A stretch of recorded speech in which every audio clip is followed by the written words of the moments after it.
Mesdames et messieurs, bienvenue à votre émission Paradoxe. C'est le programme qui vous permet de comprendre les mots qui gangrènent la République démocratique du Congo dans tous les domaines. Aujourd'hui, nous recevons pour vous Madame Magali Doseki Sansa, qui est coordonnatrice nationale AI, de la Ligue de femmes de la DCI, Dynamique Congo Uni de Vivier Chumanga. Avec elle, nous allons parler de la femme politique en République démocratique du Congo. Pourquoi la politique au féminin n'avance pas? Qu'est-ce qui freine? Madame Magali va répondre à toutes ces questions. Restez branchés, scotchés à votre émission, vous ne serez pas déçus. Madame Magali, bonjour et bienvenue à cette émission. Bonjour Madame Argelda, merci beaucoup. Ok, c'est plaisir de vous recevoir en CE. Et Madame Magali, si vous pouvez nous parler brièvement de votre parcours.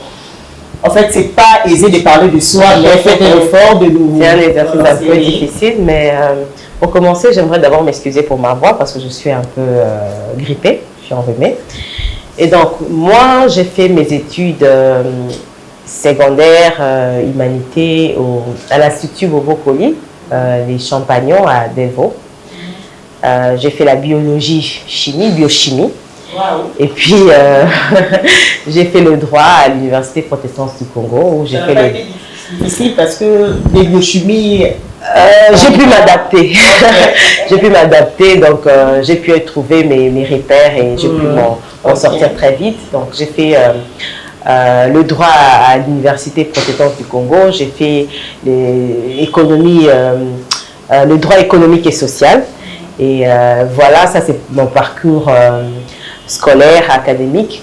Et plus tard, j'ai embrassé la vie professionnelle. J'ai travaillé à l'Assemblée nationale, j'ai travaillé dans des entreprises privées. Et il y a quelques années, j'ai fini par embrasser la carrière d'avocat. Ok, ah, c'est merveilleux. Ok, Madame Magali Doseki, actuellement vous êtes coordonnatrice nationale AI de la Ligue des femmes de la DCI. Comment êtes-vous arrivée là, en politique? Alors, en politique, moi, j'ai commencé la politique assez jeune. J'ai commencé dans un parti dans lequel je n'étais pas active. Je préfère taire le nom de ce parti, je n'étais pas active.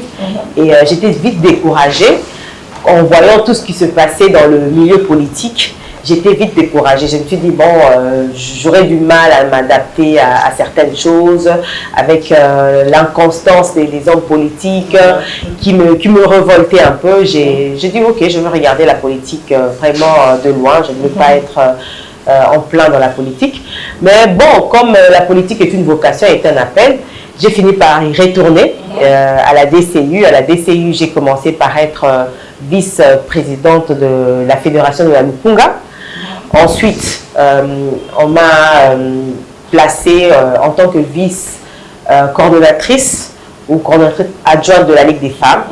Et ensuite, aujourd'hui, j'occupe le poste de coordonnatrice nationale à l'intérim de la Ligue nationale des femmes. Ok, bel parcours. Et Madame Magali, comment définissez-vous la politique? Selon Madame Magali Doseki de la DCI, c'est quoi la politique?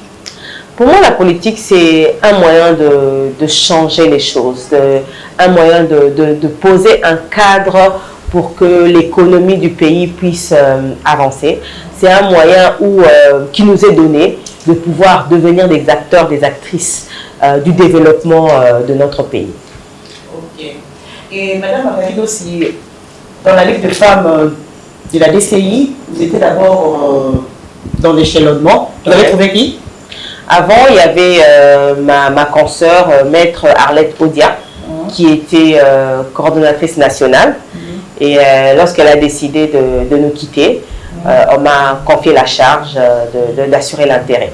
Ok. Et selon vous, Madame Magali, c'est un peu paradoxal dans un pays où il y a tant de femmes et puis des femmes qui sont lettrées, celles qui ont étudié, on trouve qu'il n'y a pas celles qui osent, celles qui se lèvent en milieu politique. Elles sont là comme toujours de figurantes. C'est pourquoi? Bon, on a d'abord un problème culturel. Hein. Vous savez, les femmes politiques sont stigmatisées. Il y a des stéréotypes. On dit que les femmes qui font la politique, pour pouvoir émerger, elles doivent passer par la promotion canapé. Et donc, je pense que ça intimide certaines femmes. Et puis, certaines femmes préfèrent regarder les choses de loin. Ils préfèrent être peut-être dans des associations, faire de la politique. D'autres personnes, d'autres femmes veulent le faire, mais ne trouvent pas ce courage-là, ou ne savent pas dans quel parti adhérer. Avec tout ce qui se passe dans le pays, il y a aussi beaucoup de femmes qui sont aussi découragées, mais à travers ce média, je lance encore un appel aux femmes pour ne pas être découragées, parce que la femme a un rôle vraiment très important à jouer dans ce pays. Et selon vous, dans la DCI, la femme a sa place? Oui, dans la DCU, je ne cesserai de le dire, la femme a une place de choix. Vous savez, à la DCU, nous faisons la promotion de la méritocratie. Nous faisons la promotion des compétences. Si une femme, c'est pas parce qu'on est femme, c'est pas parce que la femme occupe une place de choix qu'on va promouvoir la femme quand elle ne les mérite pas. Si une femme mérite, elle est compétente, la femme a sa place. Je ne cesserai de dire, la DCU fait partie de rares partis qui a eu à avoir un secrétaire général femme, maître Anita Tamba, qui fut secrétaire général avant le secrétaire général actuel, le camarade Hervé Bonongue. Donc, pour montrer qu'à la DCU, ce sont les compétences qui priment. Ce n'est pas le sexe qui prime, mais c'est les compétences. Parce qu'à la DCU, on prend l'être humain comment dirais-je, l'être humain comme homme. On ne prend pas une femme comme un sous-homme, mais la femme et l'homme, on les met sur le même piédestal, le même niveau. Ok. Et pour Madame Magali aussi, pour pallier à ces problèmes, pour remédier à ça, qu'est-ce qu'il faut faire? En général, dans tous les partis politiques et puis dans d'autres domaines, vous êtes aussi avocate, même dans des cabinets d'avocats, il y a aussi des femmes qui sont stigmatisées, qui sont dérangées, qui sont harcelées des fois. Et pour pallier à cela, qu'il faut-il faire? Il y a un travail à faire sur les hommes et sur les femmes. Sur les femmes, il faut qu'on puisse éveiller les consciences des femmes. Que la femme qui a eu un même parcours que l'homme, nous avons eu à étudier avec les hommes qui étaient peut-être plus brillants que nous étions plus brillants que d'autres personnes. Pourquoi ces hommes, pour atteindre un niveau donné, ne doivent pas passer par la promotion canapé? Pourquoi les femmes doivent passer par la promotion canapé? Il est temps que les femmes mettent en avant leurs compétences. Il est temps qu'on cesse de mettre en avant notre charme, notre plastique, mais qu'on mette notre compétence en avant. Et si tu connais ta valeur, tu connais tes mérites, tu ne te laisseras pas manipuler. Tu vas résister. Quand bien même il y aura des harcèlements, tu vas les dénoncer.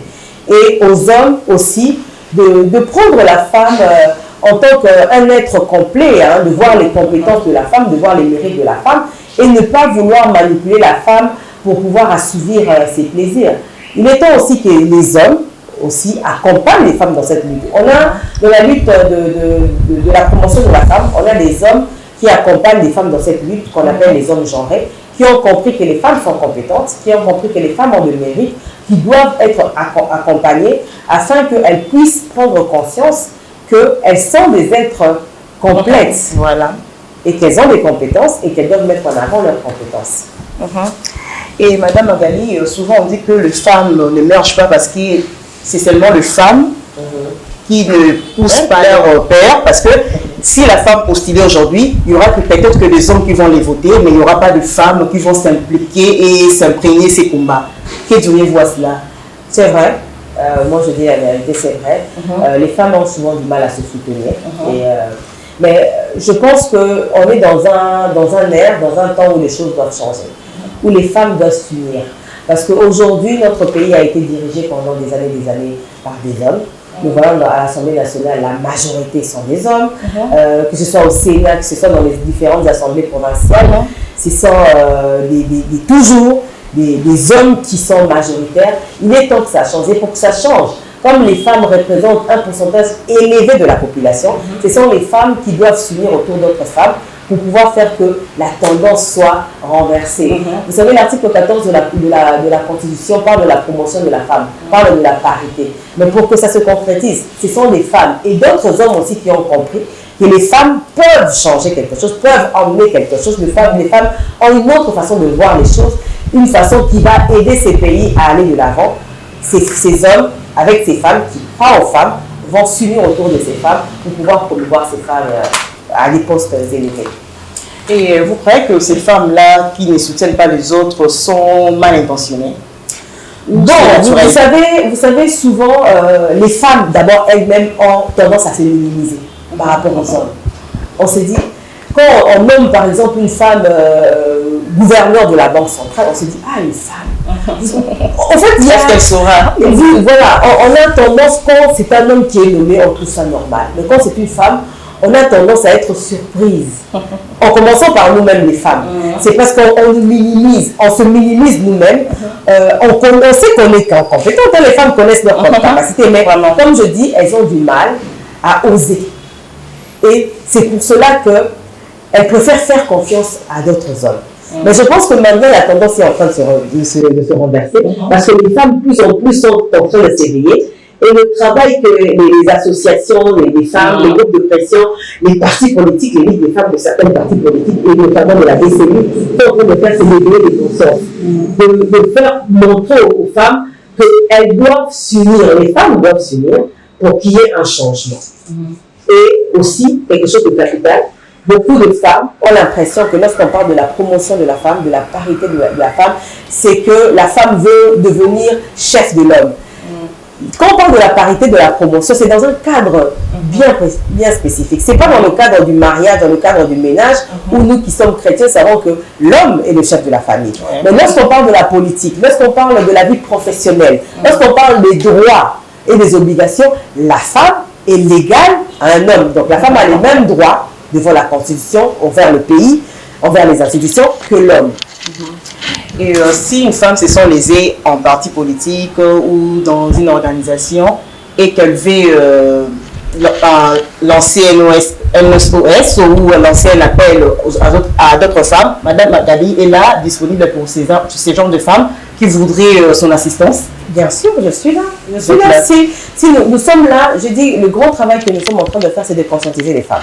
Il y a des femmes qui prennent conscience, mais qui ne savent pas comment exprimer leurs revendications. Parce que si tout dépend de la manière dont on exprime ces revendications. Quand on les exprime mal, c'est mal interprété de l'autre côté, on a du mal à assumer de l'autre côté et ça nous donne l'effet contraire de ce qu'on espérait. Voilà. Donc, nous sommes là, je suis là comme d'autres femmes aussi, qui croient en la femme, qui sont disposées à aider les femmes pour pouvoir jouir de leurs droits, pour pouvoir jouir de ce qui leur revient de droit. Et Madame Magali, vous êtes coordonnatrice AI nationale de la DCI. Qu'est-ce que vous faites concrètement sur le terrain pour ces femmes de la DCI? On est encore dans une phase de conscientisation parce que le travail est encore comment à faire. Parce que vous voyez, si vous voyez que ce soit en politique, les nombres de femmes qui prennent des postes de décision sont minoritaires. La majorité des femmes sont utilisées pour faire le remplissage. La majorité des femmes sont utilisées pour le djalelo. Et pour que ça change, il faut d'abord conscientiser les femmes. Vous savez, moi, pendant longtemps, j'ai grandi dans une famille où il n'y a pas eu des différences de traitement entre hommes et femmes. On nous traitait de la même façon. Alors moi, je ne pouvais pas imaginer qu'il y avait de l'injustice où la femme n'était pas valorisée. C'est en grandissant, et surtout quand j'ai commencé la politique, j'ai compris que la femme, pour avoir, même dans le milieu professionnel, la femme doit fournir beaucoup plus d'efforts pour prouver ses compétences. Et pour avoir ce qui lui revient de droit, la femme doit faire beaucoup plus d'efforts. Et donc, moi, comme j'ai pris conscience de ça, je conscientise d'autres femmes qui n'ont pas conscience de ça. D'autres femmes trouvent que leur sort, c'est normal.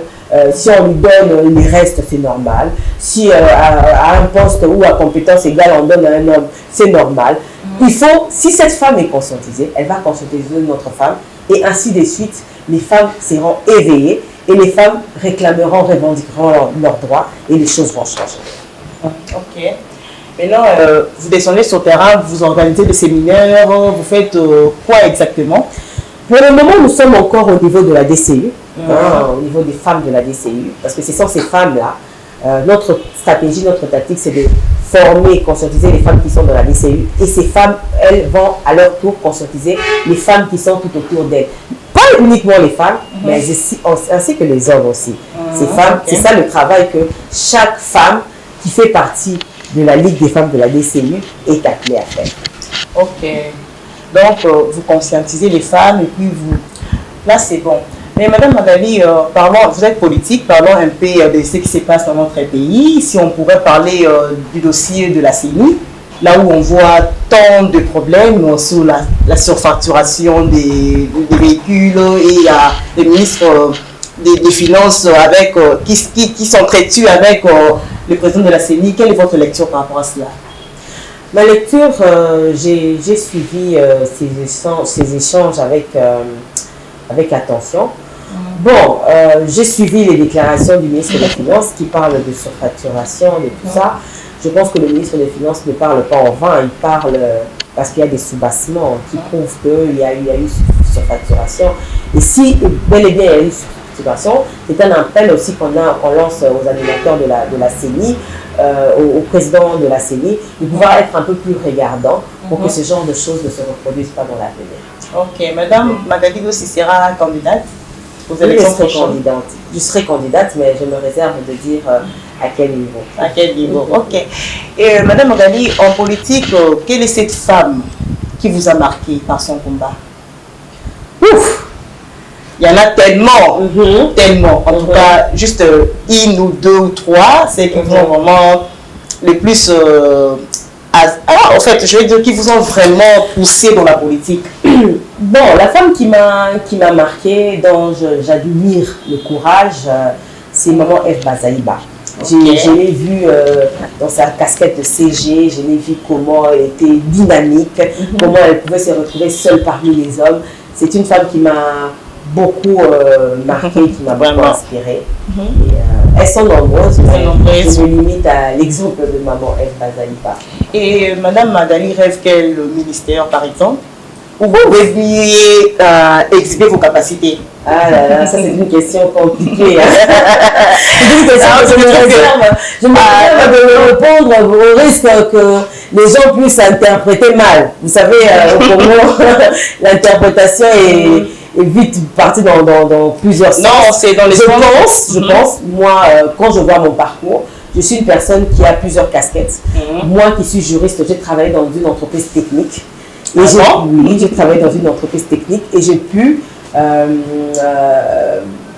me surpasser. Je me suis découverte, au fait, que j'étais une bonne technicienne. Je me suis découverte des talents de commercial, une personne qui savait faire le marketing. Et d'ailleurs, mon ancien patron à l'époque m'a donné le grade de directeur marketing et commercial. Au-delà même de ma formation, qui est une formation de juriste. Donc moi, je pense que dans tout, je peux m'en sortir facilement dans tous les domaines parce que j'ai plusieurs casquettes. Félicitations.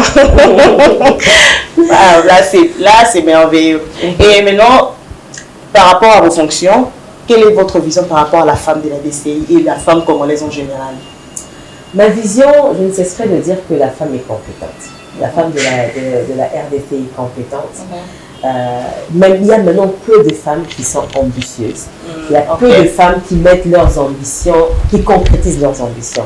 Vous savez, la plupart des femmes sont un peu c'est récroquevillées dans leur coquille. Elles ont du mal à sortir de leur zone de confort. Elles ont du mal de pouvoir exprimer c'est qu'elles ont en elles, qui peuvent aussi changer les choses, qui peuvent aider le pays d'une façon ou d'une autre. Donc moi je pense que le grand travail, comme je ne cesserai de le dire, c'est d'éveiller les femmes, de conscientiser les femmes, qu'elles deviennent nombreuses. Je ne dis pas que toutes les femmes doivent venir en politique, Chaque femme dans son domaine doit se démarquer. Que ce soit celle qui est dans l'entrepreneuriat, que ce soit la maman maraîchère, que ce soit celle qui vend. Chaque femme doit se démarquer. Vous savez, la maman, c'est celle qui encadre, c'est celle qui éduque. Et nous avons un sérieux problème de manque de suivisme dans notre pays. Et je pense que c'est la femme qui doit essayer de recadrer, parce que c'est la maman qui éduque.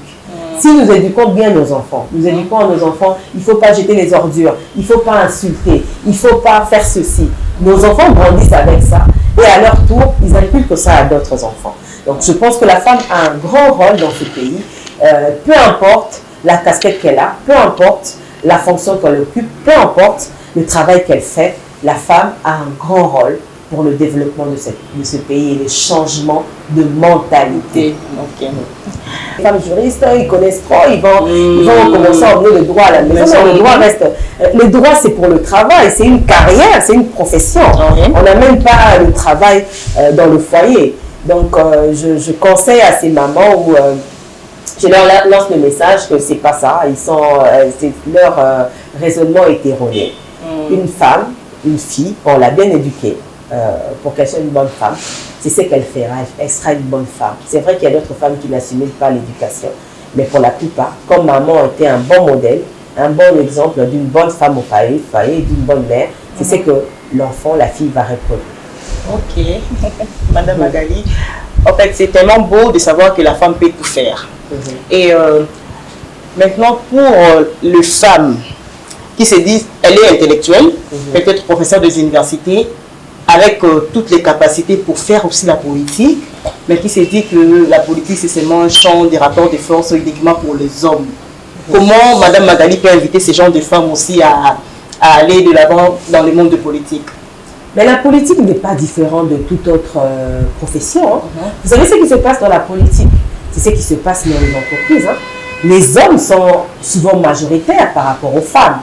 Et la femme peut comment dirais-je, faire son parcours à force de ses compétences. Et c'est vrai, c'est une épreuve de force, pas seulement avec des hommes, même avec des femmes. Tu dois prouver que tu es compétent, tu dois prouver que tu mérites.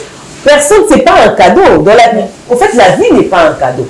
Que ce soit sur le plan professionnel, que ce soit en politique. Rien, on ne va pas vous donner un cadeau parce que vous êtes une femme, on vous donne un cadeau. Non, vous devez prouver, vous devez vous forger votre parcours pour pouvoir avoir ce que vous voulez. Mais ces femmes qui sont intelligentes, qui ont des compétences, qui savent, elles sont conscientes qu'elles ont quelque chose à transmettre, qu'elles ont quelque chose à pouvoir donner pour contribuer tant soit peu à l'élévation de ce pays, à l'élévation d'un parti. Moi, je les invite à venir. Pourquoi cacher ses compétences et peut-être mourir avec ses compétences sans que ces compétences bénéficient au pays? Je trouve que c'est de l'égoïsme. Elles sont égoïstes. En tout cas, c'était un plaisir de vous recevoir sur ce plateau, Madame Magali, aussi qui sent ça. C'est moi qui vous remercie. Ok, si il y a quelque chose que vous voulez parler aux femmes, qu'on n'a pas posé comme question ici, si vous pouvez en résumé les dire, le micro est là et la caméra. Je vais encore lancer un appel, je ne cesserai jamais de lancer cet appel aux femmes de se lever, de se réveiller, de s'unir autour des autres femmes, de placer leur confiance aux femmes.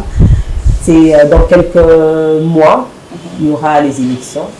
J'appelle les femmes à pouvoir renverser la tendance, que l'Assemblée nationale ait à son actif cette fois-ci plus de femmes que des hommes, ou au minimum un nombre pareil que les hommes. Et pour cela, les femmes, nous devons nous éveiller, nous devons encourager les autres femmes. Ne nous laissons plus distraire, ne nous laissons plus manipuler. Les femmes souvent sont manipulées. On nous manipule à cause des cadeaux. Ne nous laissons plus manipuler et corrompre par les cadeaux que les politiques viennent avec des discours qui ne concrétisent pas. Croyons aux femmes, unissons-nous autour des femmes et unissons-nous autour de la vision du chef de l'État, de notre président Félix Tshisekedi, qui nous a démontré que lui, il est pour la promotion de la femme et qui continue de prouver jour après jour qu'il veut vraiment élever la femme au poste décisionnel. Alors la Dynamique Congo Uni est un parti qui prône le libéral-démocratie qui veut le respect des textes. Nous sommes vraiment sur l'exigence de respecter les textes, tous les textes en commençant par la Constitution. Nous sommes pour le respect des libertés privées, individuelles et les libertés publiques. Nous sommes pour la parité qui est dans la Constitution. Donc, étant donné que nous sommes pour la Constitution, nous sommes pour la parité. Donc, en gros, c'est que je peux dire pour la DCU. La DCU est implantée dans toutes les 26 provinces de la RDC. Nous sommes présents et là, on est dans une phase de dynamisme d'implantation. Nous sommes en train de continuer à implanter la DCU au fin fond de province, là où nous n'avons pas encore de représentation. On n'est pas uniquement en RDC, on est également dans d'autres pays d'Afrique. On est en Angola, on est en Afrique du Sud. On est également dans d'autres pays d'Afrique. On est également aux États-Unis, en Amérique. On est en Europe, on est en Belgique, en France, en Allemagne. La DCU est partout. Donc, pour toute personne qui veut adhérer à la DCU, le parti du président camarade Didier Tshimanga Tshibanda, se trouve à Willery, non loin de l'alimentation Food Market, en face du marché qu'on appelle Wenze. Il y a Suema. Vous allez voir un immeuble. Au deuxième niveau de cet immeuble avec plusieurs partis politiques. Nous sommes au deuxième niveau, vous allez voir, c'est bien écrit en bleu, DCU. Ok, merci beaucoup Madame Magali. Mesdames et messieurs, nous sommes arrivés à la fin de cette émission. On a reçu pour vous Maître Magali Dosiki Sansa, qui est coordonnatrice nationale AI de la Ligue de femmes de la DCI, Dynamique Congo Uni, de Maître à partie cher à Didier Tshimanga. Mesdames et messieurs, l'émission est arrivée à la fin. Si cette émission vous a plu, veuillez nous contacter aux numéros qui sont affichés au bas de vos écrans. Les rendez-vous est pris prochainement sur la même chaîne, votre chaîne événementielle. Au revoir.